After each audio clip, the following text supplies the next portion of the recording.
You've probably seen one of these, a Lego brick. But have you ever wondered how it all started and why it's called Lego? Actually, the name is much older than this plastic brick. Are you curious? Let me tell you how it all began. Many years ago, there was a skilled and hard-working carpenter named Ole Kirk Christensen. Ole was a respected carpenter with his own company, but times were hard, so he didn't have much money and had to dismiss his last worker.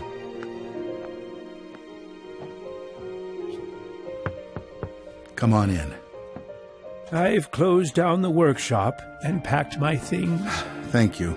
I suppose I'd better write you a paycheck.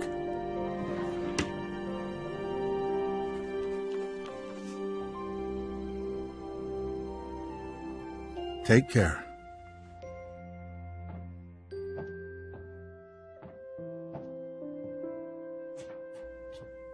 Well, that was the last one. I just didn't imagine that it would come to this.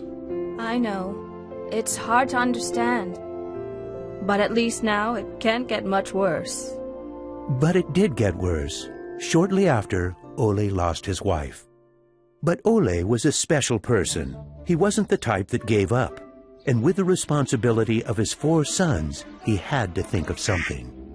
Ole had gotten an idea, and for him, it never took long to put an idea into action.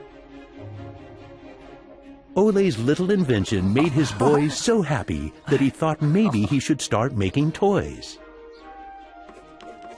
Ole decided to give it a try. Luckily, he had saved up a lot of wood from the carpentry production.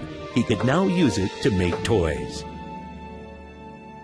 Time passed by, and even though Ole was a skilled carpenter and had a good eye for quality and detail, sales were very slow. Luckily, one of his sons, Gottfried, started helping out his dad after school. Together, they just barely managed to keep up the production. Eventually, word began to spread that wooden toys of the finest quality were being made in the little workshop in Billund. One day, a man drove into town, a man who would change Ole's future. He was a wholesaler from Fredericia. I've heard that you're making some very nice wooden toys. Well, one does his best. The wholesaler was very impressed with all the wooden toys and placed a big order before he left. Now there's finally someone who can see the opportunities in what we're doing. Look at this. The wholesaler wants to put a lot of our toys into his store for the holidays. It's going to be a good Christmas this year, but we'll be busy. Now there was a lot to do in the little workshop, and Ole could rehire his former workers. Ole only used the highest quality wood, which was hand-picked and very carefully prepared. They worked day and night to get the order finished, so the wholesaler could get the toys out in stores before Christmas. Is there something wrong, Dad? I'm afraid that we're in big trouble. In the middle of their work, Ole received a letter saying that the wholesaler had filed for bankruptcy and couldn't buy the toys that he had ordered. But what are you gonna do? What about Christmas? Now we can't even afford food? I'll do it. What are you gonna do, Dad? I'll do it myself. I'll drive around selling the toys. There was no time to lose. Ole packed the car with all the toys and drove off. Ole was a very good toy maker, but was not a very good salesman. He didn't like praising himself or talking about how carefully the toys had been made. But he had to keep trying if he was going to sell anything.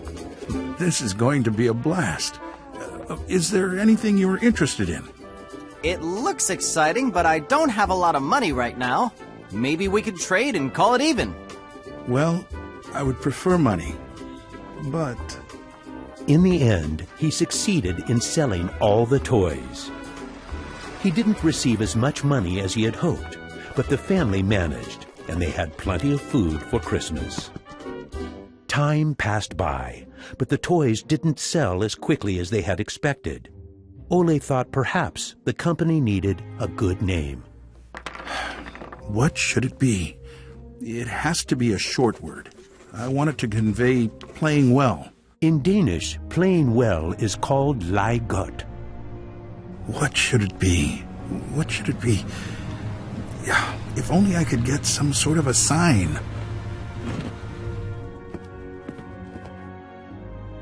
Lego. As you can see, Ole himself ended up finding a very suitable name. But what he didn't know was that in Latin, the word Lego means I put together.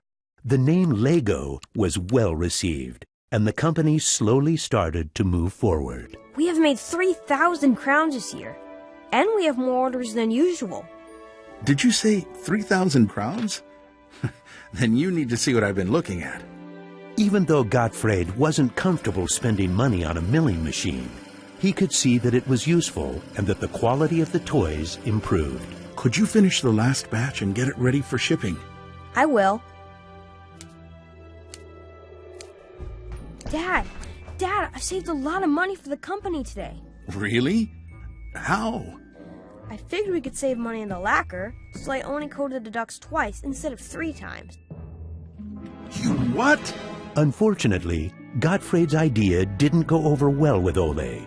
Ole made Gottfried unpack all the ducks himself, give them the last layer of lacquer, and bring them back to the train station. Ole believed in high quality and not cheating his customers. When Gottfried returned, Ole explained that that wasn't the way to create a good brand. This little lesson opened Gottfried's eyes to the fact that every detail matters, and only the best is good enough. In the late 1930s, Lego was making a profit. Even when the Second World War broke out, they tried to make the best out of a difficult time. It seemed nothing could go wrong. But a stormy night in 1942 changed their luck.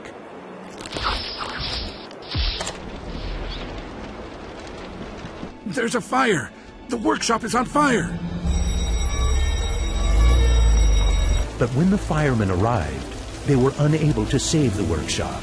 It burned to the ground, and all the drawings and models were destroyed. Ole was beginning to lose hope. All that he had worked for was gone, and he almost lost his company. But being responsible for his children and workers inspired him to rebuild Lego. A new factory was constructed. Soon the production of wooden toys started again. The little company fought its way back into the market. Gradually, the Lego factory began to run smoothly, and Ole started looking for new challenges. One day, he went to Copenhagen to look at a new machine that had just arrived in Denmark. It was a plastic molding machine, and Ole was very excited about it. Should we buy it? It sure is a good bargain, and it will give us a lot of opportunities. Well, it does sound interesting, but it is a lot of money. I'll take that as a yes. When the plastic molding machine finally arrived, Ole started making little plastic teddy bears and rattles. But he still had the plastic bricks that he had received at the fair. There was something about them that he couldn't stop thinking about. And even though no one else could see the potential in them, Ole decided to redesign and put them into production.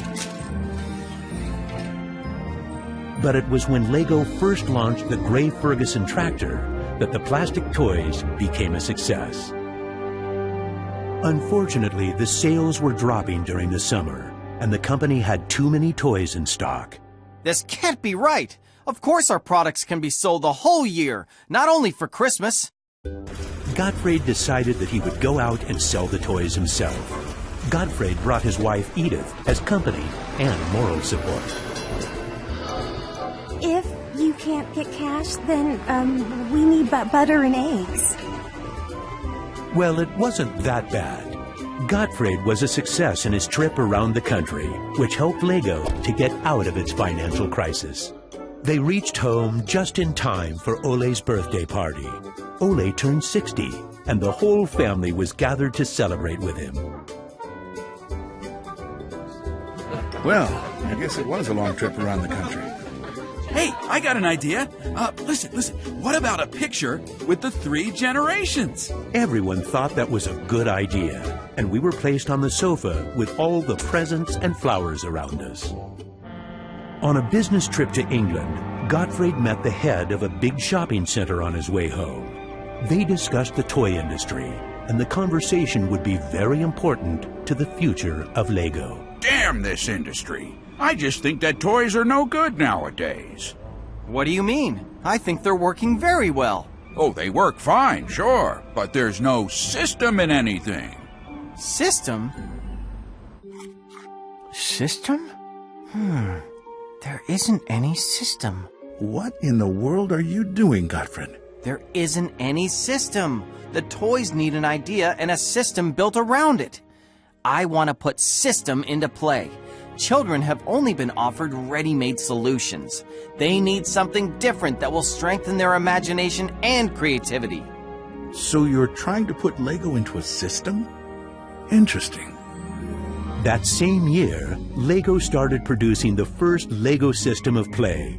Children could now build houses from the Lego bricks.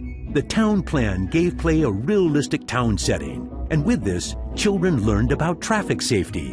My sisters and I could play with the new Lego system for hours. Some people said we were the luckiest children in the world because we grew up in a toy factory. It was a huge breakthrough, and Gottfried decided to try selling it outside of Denmark. The system of play was so popular that they managed to sell it to many countries. Look what I just built! That is really nice, Kel. Even though Lego was meant for only building houses, there was still a lot of opportunities. There was just one problem. I can't lift it up. It keeps falling apart. That made Gottfried wonder.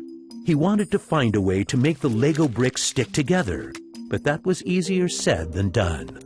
Gottfried noticed that the Lego bricks got a better clutch power with tubes inside.